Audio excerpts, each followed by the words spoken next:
मुक़द्दस महीना करीब आ रहा है। रमज़ानुल मुबारक का मुक़द्दस महीना करीब आते ही जहां मुनाफाखोरों की मुनाफाखोरी इंतहा पर पहुंच जाती है, गोश्त फरोश, सब्जी फरोश या फिर बात करें फल फरोशों की, तो सब के सब अपनी मनमानी कीमतों पर सब्जियां, फल और दीगर अशियाए खुर्दनोश फरोख्त करते दिखाई देते हैं। एक जानिब जहां डिप्टी कमिश्नर कराची हो या फिर कमिश्नर कराची रेटों का तायुन नहीं कर पाते, तो वहीं दूसरी जानिब एक ऐसा तबका कराची में मौजूद है जो रमजान से पहले गाड़ियां भर भर कर अंदरून सिंध से कराची तशरीफ लाता है।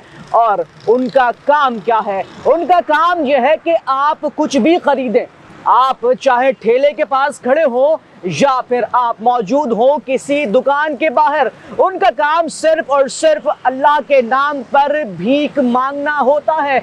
लेकिन क्या ये भीख मांगने का जो अमल है आया दुरुस्त है या फिर नहीं, ये एक दूसरा रुख है। लेकिन अगर बात की जाए शहरियों के हवाले से, तो शहरी इन हरकतों से शदीद परेशान दिखाई देते हैं। शहरियों का कहना है कि एक जानिब तो महंगाई उरूज पर है, वहीं दूसरे जानिब जगह जगह पर मुख्तलिफ मकामात पर डेरे बनाकर ये लोग अपनी आरामगाह बना लेते हैं, यानी कि अमाजगाह, और वहाँ बैठकर पूरे महीने मुक़द्दस महीने का एहतराम पामाल करते हुए सिर्फ और सिर्फ अपना मकसद रुपया और पैसा बनाते हैं। जगह जगह रमज़ान के शुरू होते ही कराची के मुख्तलिफ मकामात पर, मुख्तलिफ ब्रिजेस के नीचे हो या हो पेडिस्ट्रियन ब्रिजेस के नीचे, भिखारी गदागरों की तादाद में इस कदर इजाफा होता है कि मार्केट में खरीदारों से ज़्यादा भिखारियों का रश दिखाई देता है। लेकिन हैरत की बात ये और अफसोस का मकाम ये है कि ज़िले इंतज़ामिया इन तमाम तर चीज़ों से शायद लाइल्म नज़र आती है या फिर तमाम तर मालूमात होने के बावजूद खामोश तमाशाई बनी होती है। इस मर्तबा रमज़ान एक मर्तबा फिर करीब आ रहे हैं और सूरत हाल इंतहाई संगीन दिखाई दे रही है। मुआशी सूरत हाल तो इंतहाई ख़तरनाक दहाने पर खड़ी है, तो वहीं आम आदमी की रोज़ी रोटी भी अब ना होने के बराबर है। आवाम के पास जाके पूछते हैं कि क्या इस मर्तबा अगर भिखारी उनके पास भीख मांगने के लिए आता है तो क्या वो भीख देंगे या फिर नहीं। और दूसरा ये कि आखिर क्या वजह है कि कराची में ही गदागरों की तादाद में इजाफा देखने में आता है। कराची वो शहर के अगर कारोबारी लिहाज से बात की जाए तो शहर भर में कारोबारी मराकज़ कायम कर दिए जाते हैं। कोयटा हो, पेशावर हो या फिर बात हो लाहौर के रिहायशियों की, तो सब के सब का जो मरकज़ है वो सिर्फ कराची होता है। कराची वाले तमाम तर लोगों का खुले दिल के साथ इस्तकबाल करते हैं क्योंकि हम मेहमान नवाज हैं।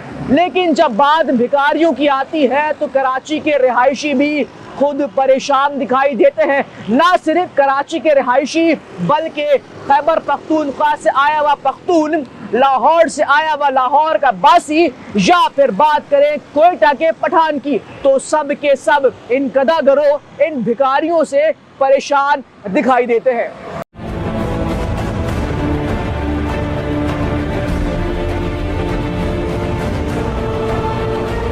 सर ये ज़्यादातर जो है ये रमज़ानों में ही क्या नाम है भिखारी वगैरह जो है ये मार्केटों का रुख करते हैं। अगर हम जैसे लोग ही जाना में इन लोगों को देना बंद कर देंगे ना, अच्छे भले सूट पहने हुए बंदे क्या नाम है भिखारी भीख मांगते हुए नज़र आते हैं। अगर हम लोग इनको देने के लिए मना कर देंगे तो इंशाल्लाह फिर ये दोबारा इस तरफ नहीं आएंगे। यार इस वक्त तो न्यूँ समझ लो कि कराची वालों के लिए अपना ही गुजारा होना बहुत मुश्किल है, तो वो भिखारियों को क्या देंगे। मैं यहाँ फ़िश बेचता हूँ, मछलियाँ बेचता हूँ, अपने रोज़गार कमाता हूँ, मगर यहाँ वाकई भिखारी बहुत आ जाते हैं। बड़े शहर है, यहाँ अमीर लोग हैं, डिफेंस में चले जाते हैं, वहाँ घुस जाते हैं, यहाँ इधर उधर बहुत परेशान करते हैं। ये बताइएगा दिन में कितने भिखारी जो है वो आपके ठेले पर आ जाते हैं? तकरीबन ज़्यादा नहीं तो 6-7 तो आ ही जाते हैं। कारोबार करने में कितनी मुश्किलात होती है? नहीं, हम तो जो 10-20 होते तो दे देते हैं, जब नहीं होते तो उनको मना कर देते हैं। ये बताइएगा क्या इनको देना चाहिए, क्योंकि रोज़ बरोज़ इनकी तादाद बढ़ रही है। जो हस्बे तौफीक है, जो मतलब जो बिल्कुल मजदूर है उनको तो देना चाहिए, उनका हक है। जो बिल्कुल चलते फिरते उनको देना नहीं चाहिए, मैं नहीं देता उनको। मतलब सिस्टम निज़ाम है वो, तो आपको पता है कहीं भी ख़रीदारी करने जाओगे तो वो लोग अपने मांगने के लिए ज़रूर आएंगे। तो बहरहाल ये है कि मुश्किल तो होती है, मगर ये है कि फिर भी उनका एक रोज़ी रोज़गार बना हुआ है, तो वो हम लोग कैसे उनको अफोर्ड या मतलब मना कर सकते हैं। आप ये बताएं क्या ये तरीक़ेकार दुरुस्त है? दुरुस्त तो नहीं है, बाकी मेहनत करनी चाहिए इंसान को। भीख मांगने से अच्छा है कि मेहनत कर ले, वो ज़्यादा अच्छा है। ये बताइएगा आप हलीम फरोश हैं, हलीम बेचते हैं, तो मुझे बताएं कारोबार करने में कितनी मुश्किलात का सामना करना पड़ता है कि जब भिखारी 2-2 मिनट में आ जाते हैं? बहुत, हर 2 मिनट के बाद बस आते ही रहते हैं और ऐसे पीछे लग जाते हैं कि उन लोगों को कि देना लाजमी है। नहीं वो दो तो सर पे खड़े हो जाएंगे कि दो हमारे हो।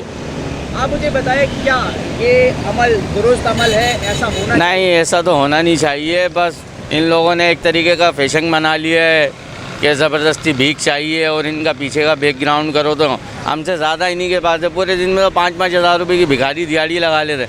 हम क्या कमाते, हम तो कमाते ही नहीं है। पूरे दिन खड़े रहो, पुलिस के धक्के, टाउन के धक्के, पंचायतें, मसले बहुत यहाँ पे होते हैं। हर 2 मिनट के बाद तो मोबाइल आ जाती है, 100 रुपये वो ले जाते हैं, कभी 50 ले जाते हैं, कभी हलीम खा के चले जाते हैं। भाई यही परेशानी है बहुत यहाँ पे भाई हम लोगों के साथ करी।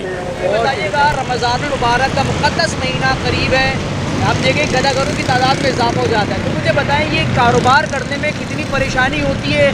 हर 2 मिनट में एक बंदा आ जाता है, हर 10 मिनट में 10 बंदे आ जाते हैं, इस बारे में बताइए। क्या करें अभी इनको भी। पहले आप बताएं कि मैं एक फल फरोश हूँ। मैं फल फरोश हूँ, मेरे पास तो फ्रूट का कारोबार है। आते हैं लोग, हर बंदा अच्छा भी आता है बुरा भी आता है। अब भिखारी तो बहुत आते हैं, अब किसको दें? जिसका आगे उसको नहीं मिलता है।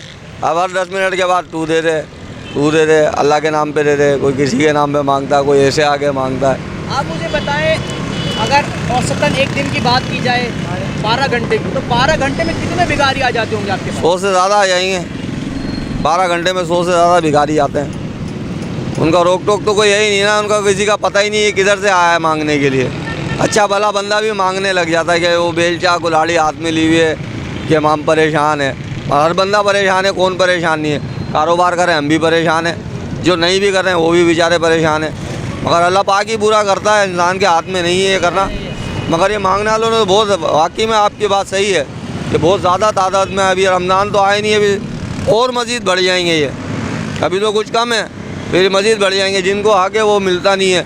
अभी एक बड़ी भी आती है पीछे गली से, अब हमारी जो गुंजाइश होती है 100-50 जो उनको फ्रूट दे दिया बेचारी, वो बोलती हैं बेवा बच्चे हैं, तो हम उनको दे देते हैं। अब उनके पीछे 100 और आते हैं, क्या करा जाए इनका? रमज़ानुल मुबारक से पहले गदागरों का कराची में आना कोई नई बात नहीं, लेकिन एक बात जो कि इंतहाई सवालिया निशान पैदा करती है कि आखिर हुकूमत सिंध के पास या ज़िलाई हुकूमतों के पास इन लोगों के आदादो शुमार मौजूद क्यों नहीं? आखिर कब तक शहर कराची की आवाम इस तरह यूं ही गदागरों को भीख देती रहेगी, जबकि हमके मालूम ही नहीं है कि आया वो मुस्तहिकीन में शुमार होते भी हैं या फिर नहीं।